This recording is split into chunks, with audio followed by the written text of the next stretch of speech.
Say, man, SHYNE is in the States, man, making his media rounds, man, as his documentary has just came out. You dig what I'm saying? The Honorable SHYNE. And he's been getting more and more vocal about his relationship with Diddy, man. You dig what I'm saying? Let's get to the content. Headlines now. The documentary also includes basically testimony, people recounting where SHYNE makes clear that he and Diddy, of course, are no longer close at all. And he was set up to be the, quote, fall guy. We can also report reps for Diddy deny any such effort. How do you feel? How do you feel about him being now incarcerated awaiting trial, going through some of the situation you went through? I wouldn't wish incarceration on my worst enemy. So I am not in any way drawn to the feeling of anything other than compassion for the victims. In particular, Cassie. I think there can be no dispute that she was a victim, and I pray for her healing.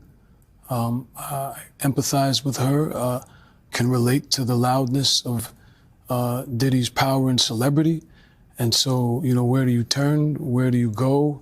As far as no one would have believed her. I think even when her suit came out, people were very skeptical until the video came out, and then people were like, and just to jump in, you can identify with what she was up against because in a way you were up against that power. I was up against that at 20 years old, 19 years old. And I pray for Diddy. That's how I feel. I feel that, you know, I primarily focus on the victims. There's some serious allegations there, and there's some serious evidence of wrongdoing there.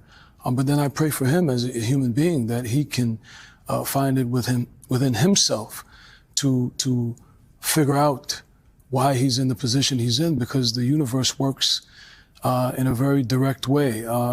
Sometimes you may not be guilty of what you're being accused of, but you're guilty of something to have led you to the point where you are. And it's a matter of you reconciling where you are and where you need to go. Yeah. And I pray for him and I wish him well. I believe one of the things that I haven't verbalized as much in my interviews as I reflect is criminal justice reform.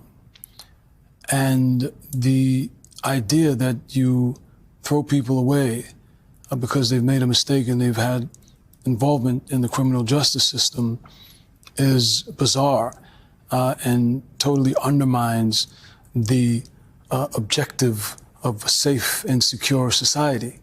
You don't discard people. You fix people. You help people to fix themselves so that they can re-enter society and contribute to society. So that's why it's called a correctional facility. Right. So we should be doing everything as developed nations to help our people heal, fix, and return and contribute. You know, 10 years almost destroyed my life. Now, those are some clips where SHYNE went and took a seat and chopped it up with Ari Melber over at MSNBC, and he had a real positive tone about the conversation he had surrounding himself and Diddy and their relationship. But he was on the Breakfast Club, and granted, that's a completely different platform where you can get to really kind of, you know, let your hair down and kind of express yourself a little bit more clearer, a little bit more raw, show a little bit more authenticity. You dig what I'm saying? Behind the point you're trying to make in the conversation that you having about Diddy. And on the Breakfast Club, he had a little bit of anger and frustration as he was talking about Diddy. You dig what I'm saying? He talked about a lot of different issues that he had with Diddy. Now, he has also made it very clear that he ain't rocking with Diddy. You dig what I'm saying? And so he made that very, very clear on the Breakfast Club as well. You dig what I'm saying? He talked about things that he couldn't really talk about on MSNBC with Ari Melber. Things like when Diddy first came to see him, back when he first got locked up about the situation, Diddy came to see him after a while, and, you know, he talked about how he tried to spit in Diddy's face. And now that may be the reason why Diddy never went or tried to go and see him again. You dig what I'm saying? But I digress. Hey, and he also talked about, you know, when he came home after doing that bid for Diddy, you dig what I'm saying? Diddy gave him 50 racks.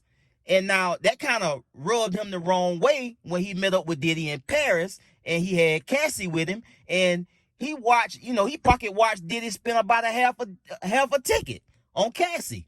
You dig what I'm saying? And he said that, he was frustrated by that. You dig what I'm saying? I went and I took this lick. I went and did time. That was almost 10 years of my life gone out the window for you. And then, you give me 50 racks, but I'm watching you spend $500,000 on this woman that you dating. For whatever reason, you spending the money like this on her. And so he talked about different things like that, man. And SHYNE has been getting a lot vocal and a lot more clearer about how he really, really feel about Diddy, man. Y'all tell me what y'all think. I get at y'all on the next one, man. Y'all be smooth. I'm out.